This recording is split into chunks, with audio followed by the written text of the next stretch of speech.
Video کو like کر کے آگے شیئر ضرور کر دینا۔ اور پھر جاتے جاتے یہ مہینہ مواسات کا مہینہ، غم گساری کا مہینہ ہے، غم خاری کا مہینہ ہے۔ مواسات کا مطلب، غم گساری کا مطلب، غم خاری کا مطلب ایک دوسرے کا خیال رکھو، ایک دوسرے کا خیال رکھو، نمائشی طور پر نہیں، حقیقی طور پر۔ ایک دوسرے کا خیال رکھنے کا مطلب اگر کوئی حاجت مند نظر آئے اس کی حاجت کو پورا کرو، کوئی تکلیف میں نظر آئے اس کی تکلیف کو پورا کرو۔ بلکہ آپ مجھے یہ بتائیں کہ آخر اللہ رب العزت تو بے نیاز ہے، جن کے گھر کی فریجیں بھری ہے، کچن بھرے، ان کو بھوکا رہنے کا حکم کیوں دیا؟ کبھی سوچا روزے کا فلسفہ کیا ہے؟ کہ دن بھر تمہیں بھوکا پیاسا رہنا ہے، سب کچھ ہے پھر بھی بھوکا پیاسا رہنا ہے۔ جیسے کچھ نیکیاں، کچھ عبادتیں خاص مالداروں کے لیے رکھی ہے، ویسے کچھ عبادتیں اللہ غریبوں کے لیے رکھ دیتا ہے۔ جیسے قربانی مالداروں کے لیے ہے، زکوٰۃ مالداروں کے لیے ہے، حج مالداروں کے لیے، یہ عبادتیں تو مالداروں کے لیے مخصوص کر دی، تو روزے جیسی بھوکے پیاسے رہنے کی عبادت بھی غریبوں کے لیے مخصوص کر دیتا۔ ایسا کیوں ہوا؟ سب روزہ رکھو، سب کو بھوکا پیاسا کیوں رکھوا رہا ہے؟ وجہ یہ ہے کہ مالدار لوگ 11 مہینے پیٹ بھر کے حلق تک کھاتے ہیں، تو ان کو پتہ نہیں ہوتا ہے کہ بھوکوں کی بھوک کیا ہوتی ہے۔ جو بندہ جس تکلیف سے گزرے گا نہیں، اس کو اس تکلیف کا احساس کبھی نہیں ہوگا۔ جو یتیم نہیں تھا اس کو یتیموں کا درد کبھی پتہ نہیں چل سکتا۔ جو غریب نہیں ہو اس کو غریبوں کا درد کبھی پتہ نہیں چل سکتا۔ جو پیدائشی مالدار ہو ان کی فکر میں، اور جو غریبی سے مالدار کی طرف آئے ہیں ان کی فکر میں زمین آسمان کا فرق ہے۔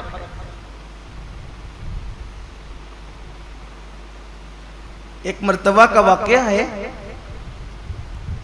کہ کچھ غریب قافلے گزر رہے تھے مالداروں کی بستی سے،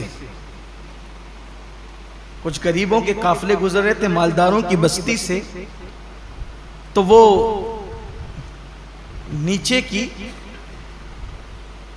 پڑی ہوئی روٹیاں اٹھا کر کے کھا رہے تھے۔ تو مالداروں کے بچوں نے ان کو دیکھا تو اپنے باپ سے پوچھا کہ یہ لوگ نیچے کی روٹی پڑی ہوئی کیوں اٹھا کے کھاتے ہیں؟ تو باپ نے جواب دیا، بیٹے ان کو روٹی نہیں ملی اس لیے یہ روٹی اٹھا کے کھاتے۔ تو کہا ابا ان کو روٹی نہیں ملے تو انہیں چاہیے تھا کہ یہ دکان سے کیک خرید لیتے۔ اب اس بچے کو کیا پتا کہ جنہیں روٹی نصیب نہیں وہ کیک کہاں سے خریدیں گے، لیکن اس کی سوچ تھی چونکہ وہ مالدار گھر میں پیدا ہے۔ تو جو غربت، اسی لیے اللہ نے اپنے محبوب صلی اللہ علیہ وآلہ وسلم کو یتیم پیدا فرمایا، اسی لیے اللہ نے اپنے محبوب صلی اللہ علیہ وسلم کی پرورش غریب گھر میں فرمائی۔ کیوں؟ کہ محبوب کو ایسی غربت سے گزارو اور ایسی یتیمی سے گزارو، کیونکہ جو غریبوں کا ماوا اور یتیموں کا ملجا بنا کر بھیجا گیا ہو، جب تک اس منزل سے گزریں گے نہیں تو وہ حقیقی درد کا احساس جو ایک غریب کو غربت کی وجہ سے ہو سکتا ہے، ایک یتیم کو یتیمی کی وجہ سے ہو۔ اسی لیے تو اللہ کے رسول علیہ السلام یتیموں کو دیکھتے تھے تو آنکھوں میں آنسو آ جاتے تھے۔ کیوں؟ اس لیے کہ حضور خود یتیمی سے گزرے تھے، وہ در یتیم تھے۔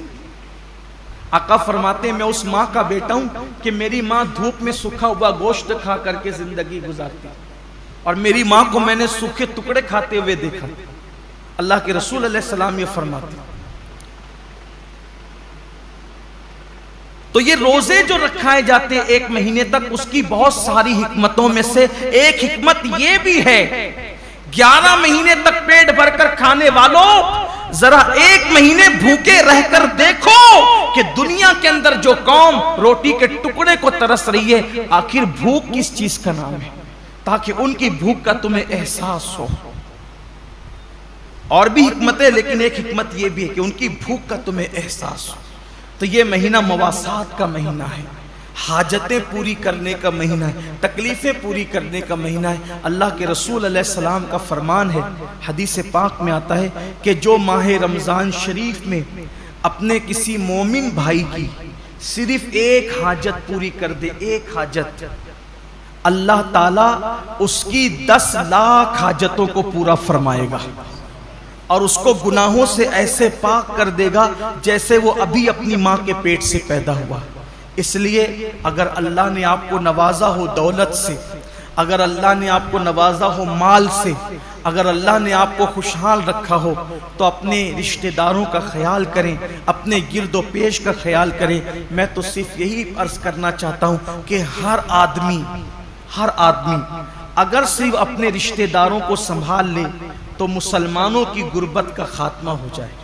اس لیے اپنے گرد و پیش کا جائزہ لیں، حسب حیثیت حسب طاقت ایک دوسرے کی مدد کریں، اور ایک دوسرے کی مدد کرنے کے ساتھ ساتھ اللہ تعالیٰ نے اگر آپ کو مال دیا ہے، دولت دیا ہے، تو اپنے مال سے مدارس اسلامیہ کی بھی مدد کریں، اس لیے کہ جب تک مدارس ہیں تب تک علم زندہ ہے، اور جب تک علم زندہ ہے تب تک اسلام زندہ ہے۔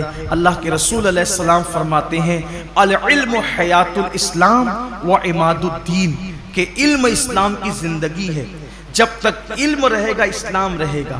اچھے امام آپ کو مدرسوں سے ملتے ہیں، اچھے خطبہ آپ کو مدرسوں سے ملتے ہیں، اچھے رہنما آپ کو مدرسوں سے ملتے ہیں۔ کچھ لوگوں کو مدرسوں سے بڑی چڑ ہے، یہ یہودیت کی فکر ہے، یہ نصرانیت کی فکر ہے، یہ مشرکین کی فکر ہے، مدارس سے نفرت اور اہل مدارس سے نفرت۔ یاد رکھیے مدارس کا تعاون کرنا اسلام کو فروغ دینے میں ایک بہت بڑا قدم اٹھانا ہے۔ آپ جس بھی مدرسے سے متفق ہیں، جہاں کے کام سے آپ مطمئن ہیں، وہاں مدرسے کی مدد کریں۔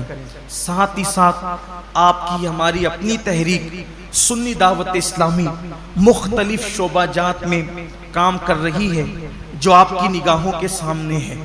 الحمدللہ شعبہ دعوت و تبلیغ ہو، شعبہ مدارس ہو، شعبہ مساجد ہو، شعبہ خدمت خلق ہو، اس طرح کے شعبہ جات سنی دعوت اسلامی سال بھر اس میں کام کرتی ہے اور آپ دیکھتے رہتے ہیں۔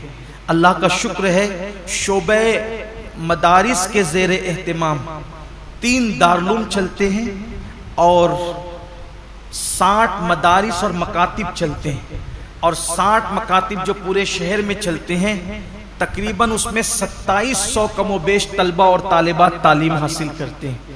تو اگر اللہ نے آپ کو نوازا ہے تو اپنے زکوٰۃ، خیرات اور فطرے کی رقم سے آپ ان تمام شعبہ جات کو مضبوط کریں۔ اللہ کا شکر ہے اجتماعی شادیوں کا نظم بھی آپ دیکھتے رہتے ہیں، سال بھر میں ساری ایکٹیویٹیز آپ کے سامنے ہیں۔ آپ دیتے ہیں پیسے، اس کے بدلے میں آپ کو حفاظ کرام دیے جاتے ہیں، علماء کرام دیے جاتے ہیں جو آپ کی نگاہوں کے سامنے ہیں۔ یعنی آپ کی دی ہوئی رقم آپ کی نگاہوں کے سامنے آپ کے اپنے شہر پر خرچ ہوتی ہے اور آپ کے اپنے شہر کے بچوں پہ خرچ ہوتی ہے۔ اس لیے آپ زکوٰۃ تو نکالیں گے، کہیں نہ کہیں دیں گے، اس سے بہتر ہے کہ آپ کی زکوٰۃ آپ کی نگاہوں کے سامنے صحیح مصرف میں خرچ ہو۔ اس کے لیے آپ ہمارے ذمہ داران سے رابطہ قائم کریں۔ مثال کے طور پہ مسجد کے ہمارے امام صاحب حضرت مولانا حافظ و قاری غفران رضا شرفی صاحب، وہ یہیں آپ کو موجود ملتے ہیں، آپ ان سے رابطہ کر لیں۔ ہمارے عثمان بھائی ہیں، ان سے رابطہ کر لیں۔ ہمارے جمیل بھائی ہیں، ان سے رابطہ کر لیں۔ دیگر احباب ہیں، لیکن میری گزارش ہے کہ آپ شعبہ مدارس و مساجد کو اور تحریک کو اپنے عطیات سے، زکوٰۃ و صدقات سے ضرور مضبوط اور مستحکم کریں، تاکہ اللہ تعالیٰ کا دین مزید فروغ پائے اور دین کو اللہ تعالیٰ مزید ترقی عطا فرمائیں۔ ساتھ ہی ساتھ اپنے رشتہ دار اور احباب کا بھی اور اپنے آس پڑوس کا بھی خصوصی خیال فرمائیں اور خصوصی توجہ فرمائیں۔ اللہ تبارک و تعالیٰ پوری امت پر کرم کی نظر فرمائیں اور خاص طور پر 2 وقت کو ضائع نہ کریں، 2 ٹائم کو ضائع نہ کریں۔ ایک تو سحری کا آخری وقت جو فجر سے پہلے کا ہوتا ہے، اور ایک تو افطار کا وقت جو بالکل غروب کے قریب ہوتا ہے۔ یہ 2 وقت تو بہت قیمتی، پورا مہینہ ہی قیمتی ہے، لیکن یہ 2 اوقات ایسے ہیں کہ اللہ تبارک و تعالیٰ نے اپنے بندوں سے وعدہ فرمایا ہے کہ ان اوقات میں کی جانے والی دعا کو اللہ تعالیٰ رد نہیں فرمائے گا۔ اس وقت تو پورا عالم اسلام تکلیف میں، مصیبتوں میں، بلاؤں میں گرفتار ہے، میری گزارش ہے کہ اگر آخری وقت میں ہاتھ اٹھا دیں اور اللہ کی بارگاہ میں دعا کریں کہ اللہ تمام عالم اسلام کی مصیبتوں کو مشکلوں کو دور فرما کر آسانیاں پیدا فرما دے، بالخصوص کورونا اور لاک ڈاؤن کی یہ جو نحوستیں ہیں اللہ سب کا خاتمہ کر دے۔ یہ تو اللہ کا احسان ہوا کہ اس سال ماہ رمضان شریف میں ہم اپنی مسجدوں میں عبادت کر لے رہے ہیں، لیکن پچھلے سال کے حالات کیسے تھے، اس لیے خصوصی گڑ گڑا کر اللہ کی بارگاہ میں دعا کریں۔ اور اللہ کا کوئی بندہ اللہ کی بارگاہ میں دعا کرتا ہے اللہ اس کی دعا کو رد نہیں کرتا، اس لیے گڑ گڑائیں، اللہ سے کچھ مانگ لیں۔ یہ لمحے زندگی میں بار بار آیا نہیں کرتے، پتہ نہیں کس کی زندگی کتنی ہے، کس کا وقت کتنا ہے، اس لیے فجر سے پہلے کا جو وقت ہے، سحری کا وقت، اس میں خوب گڑ گڑا لیں۔ ہو سکے تو 2 رکعت نفل نماز تہجد کی پڑھ لیں، اور اس کے بعد 5 سے 10 منٹ کا وقت نکال کر اللہ کی بارگاہ میں روئے، گڑ گڑائیں اور خوب مانگیں۔ انشاءاللہ سارے آپ کے مسائل بھی اللہ حل فرمائے گا، امت کے مسائل۔ ویڈیو اگر اچھا لگا ہو تو لائک کر کے آگے شیئر ضرور کر دینا۔